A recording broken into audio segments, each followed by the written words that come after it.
Hello दोस्तों, आप सब लोग कैसे हैं। जी हाँ, मैं आपका दोस्त अक्षय और मैं आपको अभी रिव्यू कराऊंगा अपने पेपर का। जैसे यू पी एस जो एग्ज़ाम हुआ है उसके बारे में आप लोगों को बताता हूँ। कैसा जीके है, कैसा मैथ रहा है और क्या उसके इंग्लिश हिंदी कैसा रहा है और रीजनिंग का कौन सा सेट क्वेश्चन में ज़्यादा था।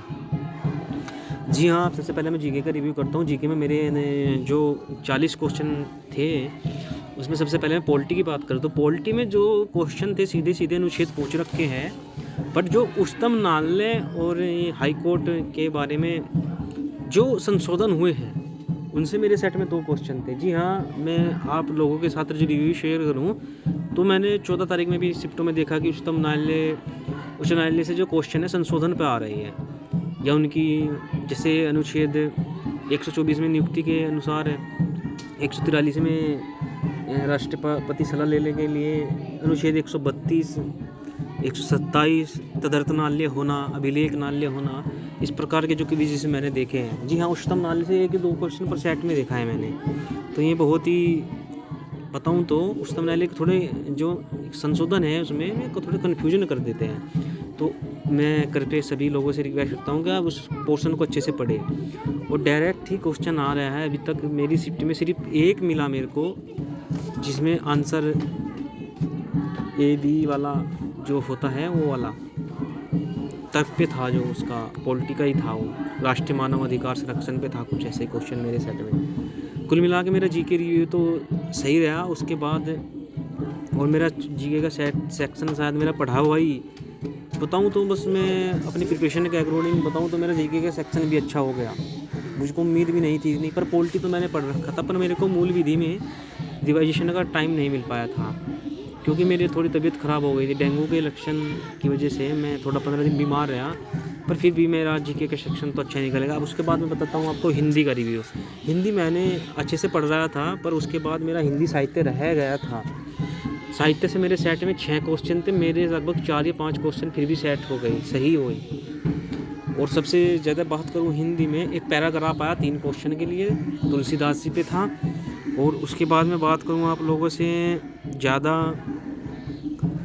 तो विलोम शब्द 3 क्वेश्चन, और हिंदी भाषा से जो पहला चैप्टर है 2 क्वेश्चन, और वर्णमाला से भी 2 क्वेश्चन थे मेरे सेट में, और 2 मुहावरे वाले प्रश्न थे, और संज्ञा लिंग के मेरे उसमें लिंग और वचन से मेरे उसमें सेट में 3 क्वेश्चन पक्के थे।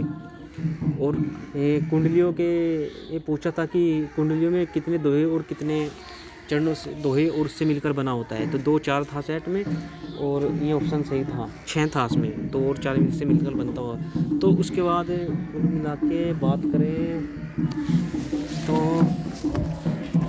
ज़्यादातर क्वेश्चन हिंदी में तो बस यही ज़्यादा पोर्शन लगा मेरे को। लिंग वचन अच्छे से पढ़ के जाइए, संख्या वाला पोर्शन है वो अच्छे से पढ़ के जाइए। और 2 सेंटेंस थे, मतलब बोले तो वाच्य भी था एक क्वेश्चन, और एक काल पर आधारित प्रश्न था। उसके बाद कुछ नहीं ज़्यादा, सही था हिंदी का लेवल। आप आराम से 25-30 क्वेश्चन आराम से कर लेंगे। जी हाँ, मेहनत करें तो अच्छे से हो जाएगा। बहुत टाइम है अभी भी, जिनका लास्ट पेसिस में है। हिंदी से एक दिन में पूरी हिंदी रिवाइज कर लीजिए। संज्ञा वाला चैप्टर जो है पूरा 8 पोर्शन है, उसमें संज्ञा से अव्यय तक वो पढ़ लीजिए। हाँ जी, 2 क्वेश्चन अव्यय के थे। अब मैं बात करूँगा आप लोगों से मैथ के बारे में। मैथ जो आ रहा है 25 क्वेश्चन आ रहे हैं, लगभग 25 से 30। 3 क्वेश्चन टाइम एंड वर्क के आ रहे हैं। जी हाँ, 12 में भी मैंने रिव्यू देखा था, अब तक मैं रिव्यू देखता आ रहा हूँ। अब मेरे सेट में भी 3 क्वेश्चन थे। एलसीएम बड़ी शंकाओं का था, मेरे में था 1398 कुछ और 600 कुछ। तो इन हिसाब से डायरेक्ट क्वेश्चन है, पर थोड़ा 2 मिनट लग जाएगी आपको सोल्व, क्योंकि एलसीएम लेना पड़ता है वहाँ पे। और एक क्वेश्चन मेरे उसमें एसआई सिंपल इंटरेस्ट सीधा था, एक जना राशि इतनी गुनी हो जाती है, और एक सिंपल इंटरेस्ट है अंतर वाला। जी हाँ, मैंने कर लिया। और उसके बाद एक क्वेश्चन मैथ में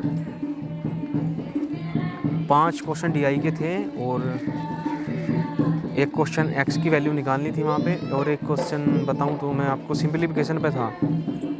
और एपीजीपी पे 2 क्वेश्चन पक्के आ रहे हैं जी, बिल्कुल को तैयार कर लीजिए सभी बच्चे, सभी मेरे भाई बहनें। और अब मैं बताऊँ रीजनिंग, और उसमें 15 नंबर की 10 नंबर की रीजनिंग ऐड होकर आ रही है। नॉर्मल रीजनिंग है उसमें जो मैथ वाला सेक्शन है। अब आते हैं रीजनिंग के सेक्शन पे। जी हाँ, सीरीज 6 क्वेश्चन थे रीजनिंग के। सीरीज के बाद 2 कथन मिक्स करके 3 वेन ड्राइव के थे, वेन डायग्राम वाला था, और आपकी कोडिंग रिकॉर्डिंग से भी 6-7 क्वेश्चन थे मेरे सेट में। एक वर्क वाला क्वेश्चन था और कुल मिला के 3 क्वेश्चन पूर्व धारणा कथन वाले थे, तर्क वाला था 3 क्वेश्चन थे इन पर, और एक बोलते हैं डाटा सिफिशिएंसी का क्वेश्चन दे रखा था, बहुत नॉर्मल पैरा था। जी हाँ, और रीजनिंग के मिलाकर इस तरह 40 जो टॉपिक बताऊँ तो 2.5 का भी एक क्वेश्चन पर सेट में आ रहा है। मैं अब तक भी रिव्यू देख रहा हूँ। तो मैं सभी भाइयों से कहना चाहूँगा कि कृपया अच्छे से तैयार करिए। और अब कट ऑफ के बारे में बताऊँ तो कट ऑफ 100+ बच्चा कोई भी कास्ट का हो, गर्ल्स के लिए तो 90+ अब सेफ रहेगा, क्योंकि गर्ल्स ने बहुत फॉर्म भरा है मेरे सेंटर में, बहुत ज़्यादा गर्ल्स पेपर देने आई है, तो उस हिसाब से 90+ सेफ रहेगा उनके लिए। 90 से 100 तक तो होना ही चाहिए फाइनल सिलेक्शन के लिए। और लड़कों के लिए भी 100+ से कम, जैसा पेपर का एग्ज़ाम पैटर्न है तो उससे कम नहीं होने वाला, जहाँ तक मुझे लगता है। तो कृपया सभी भाई पढ़ते रहिए, मेहनत करते रहिए, और यूपीएससी का पेपर देकर उसको फोड़ डालें, उसकी खोपड़ी में छेद कर डालें और अपने लक्ष्य को प्राप्त करें। जी हाँ, मैं तो नहीं कहना चाहूँगा। धन्यवाद फ्रेंड्स, मेरे दोस्तों।